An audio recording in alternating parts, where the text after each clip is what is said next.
दोस्तों, इस वीडियो में हम कुरान के अनुसार जीसस गॉड और शक्तिमान हनुमान जी के जन्म के बारे में बताने जा रहे हैं।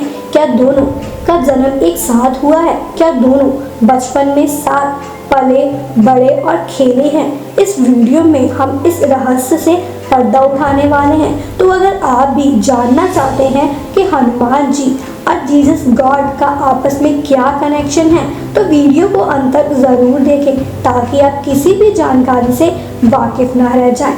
दोस्तों, ईसा मसीह यानी कि जीसस गॉड को गुड फ्राइडे के दिन सलीब पर चढ़ाया गया था, यह तो हम सभी जानते हैं। और ईस्टर के दिन वो पुनर्जीवित हो गए थे। इस्लाम की मान्यता के अनुसार जीसस गॉड को चिरंजीवी होने का वरदान मिला हुआ है, यानी कि ईसा मसीह कयामत तक चिरंजीवी रहेंगे और शायद आज हमारे आसपास भी हो सकते हैं।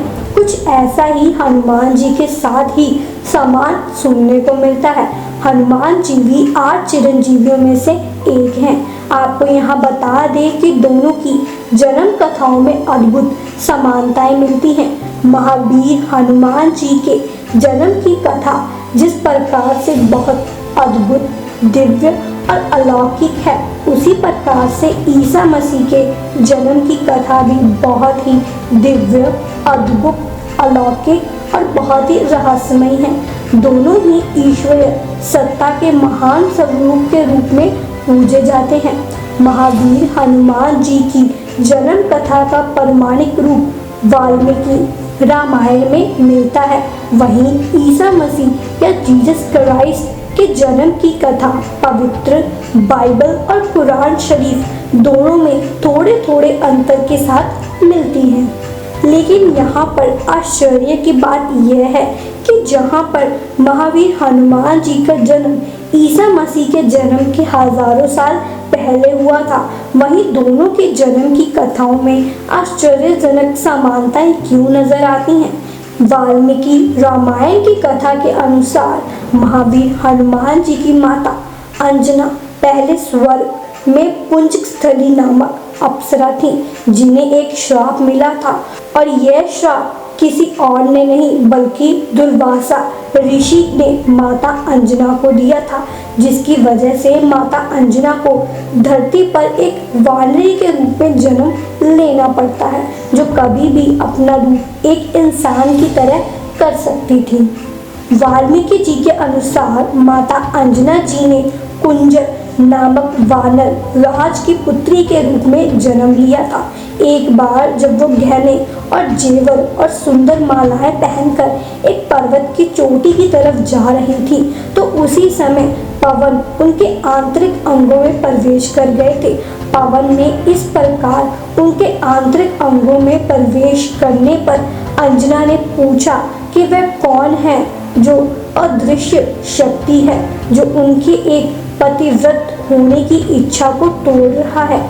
इस पर पवन देव ने कहा कि मैंने आपका अपमान नहीं किया है, मैं सभी में प्रवेश करने वाला पवन देव हूँ। मैंने आपके अंदर दैविक रूप से प्रवेश किया है, जिससे आपको एक महान और तेजस्वी पुत्र की प्राप्ति होगी। उसके बाद होता है हनुमान जी का जन्म। हनुमान जी का जन्म एक गुफा में हुआ था।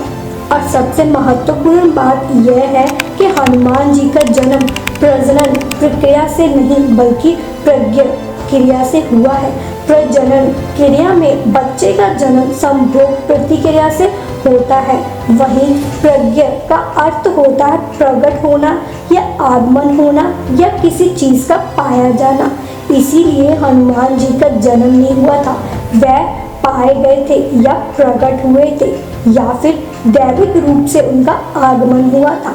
पवित्र कुरान शरीफ के अनुसार ईसा मसीह को सलीब पर चढ़ाने से पहले अल्लाह ने उठा लिया था।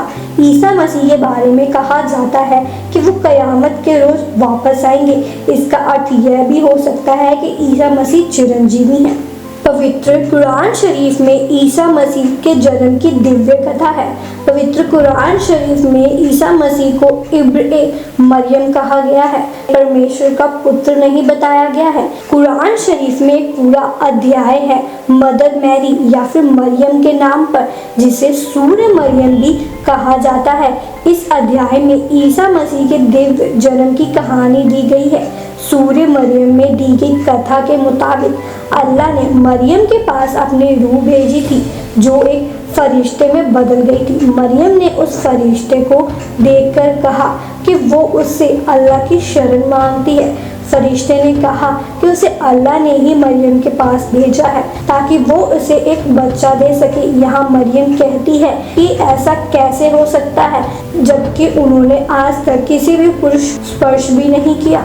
मरियम के इस सवाल पर फरिश्ते ने कहा कि अल्लाह के लिए ऐसा करना सरल है। इसके बाद मरियम गर्भवती हो जाती है।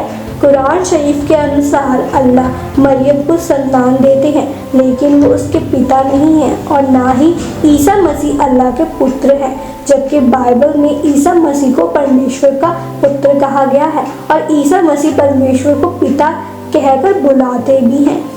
पवित्र बाइबल की कथा के अनुसार मरियम और यूसुफ की सगाई हो चुकी थी और इसके बाद मरियम दिव्य शक्ति के द्वारा गर्भवती की जाती है। मरियम अल्लाह की शक्ति के द्वारा गर्भवती की जाती है और वह कुंवारी ही माँ बनती है। बाइबल के मुताबिक यूसुफ को पता है कि यीशु परमेश्वर के द्वारा भेजा जाने वाला एक इंसान है, इसलिए वो उसे अपनाता है। लेकिन पवित्र कुरान शरीफ के मुताबिक यीशु को अपने जन्म के बाद खुद ही अपनी दिव्यता के बारे में बताना पड़ता है। अपनी माँ पर लगे कुंवारी माँ के कलंक को दूर करना पड़ता है। अब सोचने वाली बात यह है कि महावीर हनुमान जी की माँ और मरियम की कथा की तुलना करें तो दोनों ही दिव्य और अदृश्य शक्ति के द्वारा गर्भवती की जाती हैं। बाइबल के मुताबिक मरियम की गर्भवती होने से यूसुफ का कोई लेना देना नहीं था और सगाई के बाद परमेश्वर अपनी शक्ति से मरियम को गर्भवती करते थे। वाल्मीकि जी ने स्पष्ट नहीं किया कि पवन देव के द्वारा जिस वक्त माता अंजना को पुत्र प्राप्ति का वरदान मिला था, उस वक्त माता अंजना का विवाह हुआ था या नहीं। वाल्मीकि जी ने ये स्पष्ट नहीं लिखा कि क्या विवाह के बाद अंजना को पुत्र के रूप में हनुमान जी की प्राप्ति हुई थी। तीसरी बात, महावीर हनुमान जी एक गुफा में पाए जाते हैं, यानी कि उनका जन्म वाल्मीकि जी के मुताबिक आमतौर पर प्रसव के द्वारा नहीं बल्कि दिव्य रूप से एक गुफा में पाए गए थे। मरियम गर्भवती होती है, लेकिन यीशु का जन्म भी एकांत स्थान पर होता है जहाँ मरियम के अलावा कोई नहीं होता।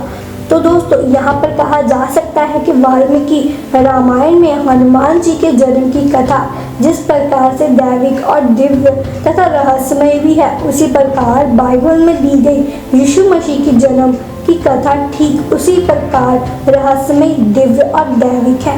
माता अंजना और मदर मैरी दोनों ही एक अदृश्य शक्ति के द्वारा गर्भ धारण करती हैं।